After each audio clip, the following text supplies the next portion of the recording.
Hi, Fred Dreier here with Outside Magazine. I have a story on the site this week I want to tell you all about.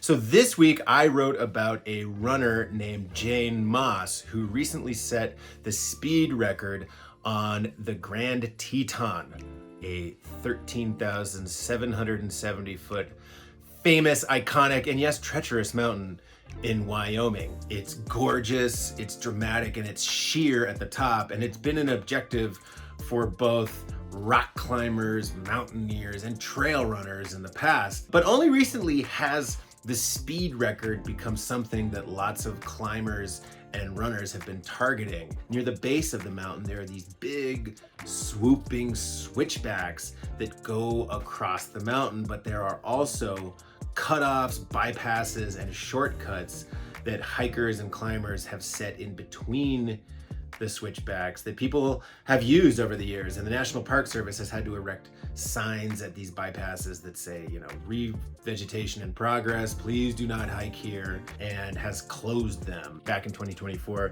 an American runner named Michelino Sunseri went up and down it, set a fastest known time that was then disavowed because he had taken a shortcut. There was a court case, there was lots of controversy, and the whole thing brought a ton of attention on the mountain, the FKT, and the trail. After the Michelino Sunseri controversy, fastest known time officially said that, hey, we're only going to recognize times where the runners don't take any of these shortcuts. And when I spoke to Jane Moss, she said that the attention and the controversy was one of the reasons why she was motivated to go out there and try and set the FKT. There were a few extremely fast women's records on the mountain, but both of the records had been flagged because the previous women had taken the shortcut, and the owners at FKT had deemed those to be non-legitimate attempts. So Jane arrived in Jackson Hole at the beginning of August, and she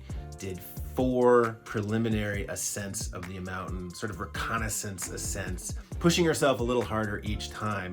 And after each trip, she told me that she was completely disheartened and felt like she was not going to get the speed record because of how technical and challenging the Grand Teton is at the top. Jane's a wonderful trail runner, and she would set these really fast times and this fast pace on the trail, ascending through the forest up to the rocky technical zone, but then said that she really struggled with the rock climbing and scrambling. But on her 5th attempt, she ran up the peak, dialed in her line, and made it up and down. Jane Moss set the record on August 22nd. She went up and down it in 3 hours, 45 minutes, and 34 seconds, and that took about 21 minutes off of the previous record, which had been set 3 days previously by a Canadian runner named Jazmine Lowther. I think it's going to come down quickly. I think that